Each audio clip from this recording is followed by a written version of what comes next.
All right, so you're in Spain, right? Sun's shining, you've got that Plaza vibe going on, and you're dying for like a cafe con leche. You've nailed down cafe, obviously, but the con leche part.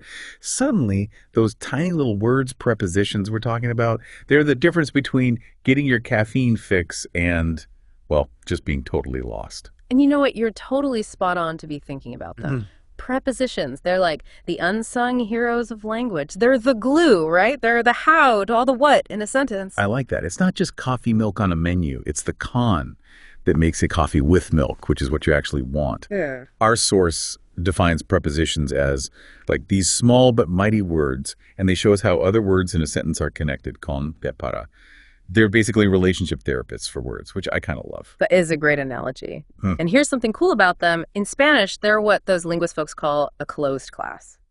Now, before you picture prepositions with their own little exclusive club, it just means that you don't get new prepositions added to the language very often at all. So it's not like every time I open my Spanish textbook, bam, new preposition I've never seen before. Nope.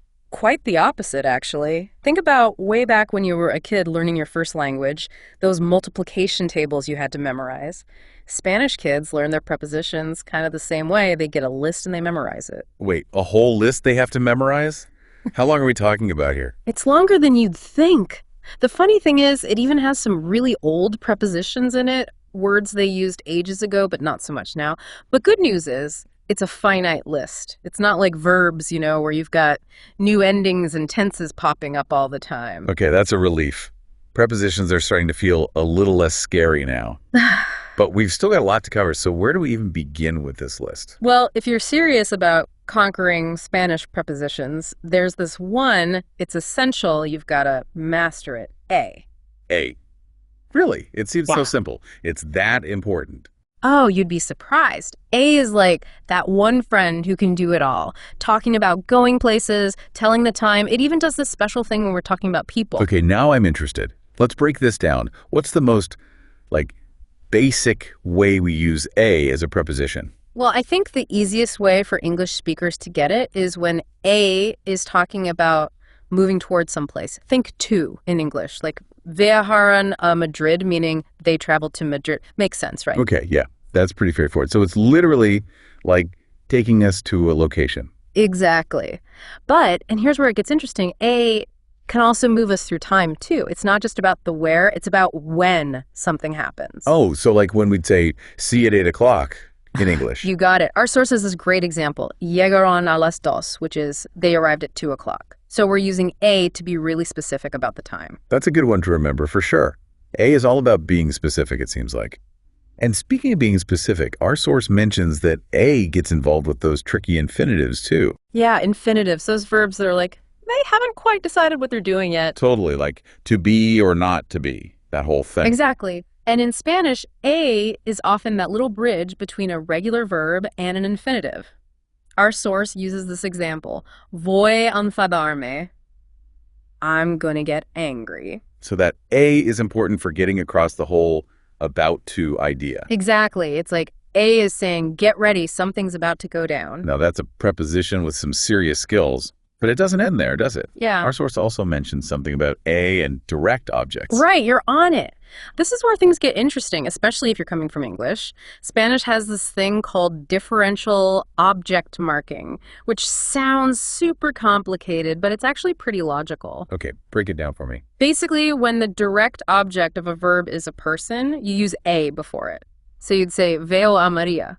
I see Maria, right, not just like veo Maria. Interesting. So it's like we're giving people a little extra importance in the sentence, showing they matter. Exactly. It's subtle, but it's a key difference between English and Spanish. And then, of course, we've got A with indirect objects, too. Right, like the person who's receiving the action, like the toe in I gave the book to John in English. You got it.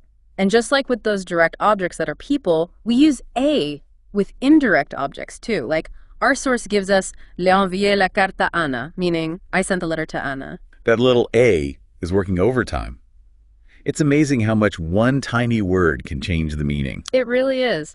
And speaking of small words making a big difference, got to talk about the al contraction. Ah, yes. Al. Always seem kind of mysterious to me. It's actually really simple. Al is just a plus el, the masculine definite article. It's like a shortcut Spanish uses to make everything flow better. So instead of saying el cine, which sounds kind of clunky, you say al cine to the cinema. Exactly. Tiny detail, but it's those little things that can really up your game in a language. Speaking of upping our game, now that we've tackled A, what other, prepositional heavyweights are out there we need to know about? Oh, D deserves a medal for sure. That little word is everywhere in Spanish. Our source even says it's right up there with Q as the most used word in the whole language. Wow, de really is the unsung hero of, a zillion sentences. So apart from the usual of or from, what else does this busy little preposition do? Well, one of the big ones is that de shows possession. It's how you say things like David's sister, which would be la hermana de David. Interesting. So instead of using an apostrophe S like in English, Spanish uses de to show who owns what. Exactly. And that's not all. De can show where something's from, what it's made of, even describe things. It's a real multitasker. I can see why it's so popular. It's like the Swiss Army knife of Spanish prepositions. Right. But I have a feeling things are about to get trickier. Ah. Our source mentions a pair of prepositions that, well, let's just say they strike fear into the hearts of language learners everywhere. You're talking about the infamous por and para dilemma. All right. Those two. They both seem to mean for in English, and it's so confusing. You're preaching to the choir. These two are notorious for tripping up even people who've been speaking Spanish for ages, but don't worry, we're going to break them down for you. Hit me with it. I'm ready. Okay, so first things first. Both por and para can be for in English. That part's true. The key is to think about what they really mean deep down. Por. Think of it as the cause of something. Like you're looking back in time at the reason. It's the why behind something. Okay, so por is all about the cause, the reason behind the action. What about para? Para, on the other hand, that's all about purpose. You're looking ahead to the goal. It's the what for of the situation. A lot of people learning Spanish get stuck thinking para always equals for. But honestly, the trick is to think about the purpose. What's the goal? If you can answer that, para will be your new best friend. Okay, I think I see what you're saying. So, using the example from our source, cambié mis euros por dólares. I exchanged my euros for dollars. I'd use por because it's about the reason for the exchange. Exactly, you've got it. Now let's say you're giving someone flowers. You'd say, esas flores son para ti. These flowers are for you. The para is showing what the flowers are they're intended for that person. Okay, yeah, those examples make it way clearer. But our source does say that por and para, they can still be tricky, even when you're more advanced. Are there other, subtleties we should know about? For sure.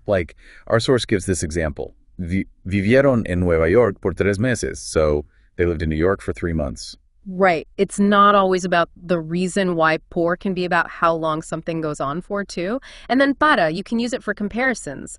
The source uses para una persona tan joven, for such a young person. So para is showing a contrast there or setting up some kind of standard. Exactly. It's all about those little shades of meaning. I remember when I was first getting the hang of Spanish, figuring out por versus para, it felt like I'd leveled up or something. Honestly, it just takes practice, getting used to when to use which one. That's good to hear.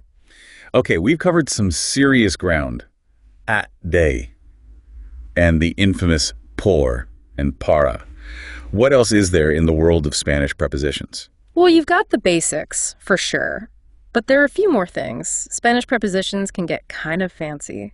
Let's talk about compound preposition. Compound prepositions, is that like a double dose of preposition or something? Pretty much. They're just when you've got 2, maybe 3 words all working together as one preposition. Like our source uses this example, de acuerdo con, meaning in accordance with, which is basically the same as just using según. So it's like a more elaborate way of saying the same thing. You got it. Sometimes these compound guys just make things sound a bit more formal or they're more specific, but then sometimes they have these meanings that one little preposition just can't quite get across. It's like adding another level to your Spanish. Are there any compound prepositions that are like extra useful for us Spanish learners to, keep in our back pocket? Oh, totally. A causa de, meaning because of. That one's a lifesaver. Like, you're late and got to explain yourself. A causa del tráfico, because of the traffic, works every time. I like that one. Any others? Definitely. En contra de is another good one. Means against. Perfect for when you're having a good-natured argument about, I don't know, soccer teams maybe. Estoy en contra de ese equipo. I'm against that team. I'm ready to impress my Spanish-speaking friends with my preposition game.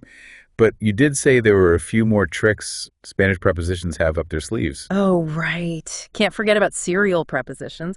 This is where Spanish gets interesting. Sometimes you'll see two, maybe even three prepositions right in a row. Serial prepositions. Okay, now you're just messing with me, right? I'm serious. Might sound strange at first, but it's totally normal in Spanish. One example that trips people up is a por.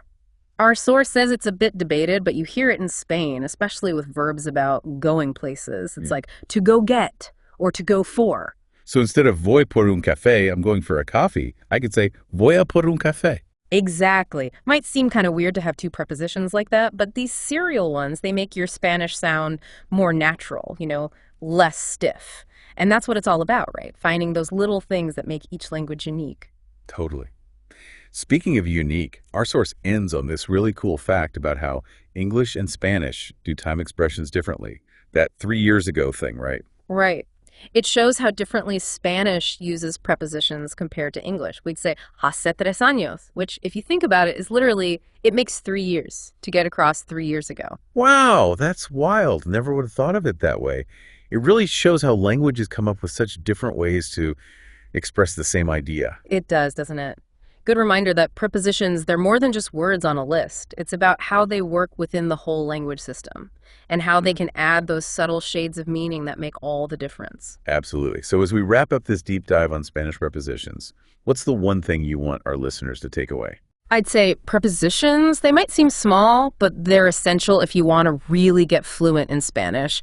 They add precision, nuance, even a bit of personality to your language. Don't be scared of them. The more you use them, the easier it gets, I promise. Couldn't have put it better myself. Yeah. So listeners, next time you're wrestling with por and para, or one of those compound prepositions has got you stumped, just remember, you're not alone. It's all part of the learning process. Have fun with it, and you'll be navigating these prepositions like a pro in no time.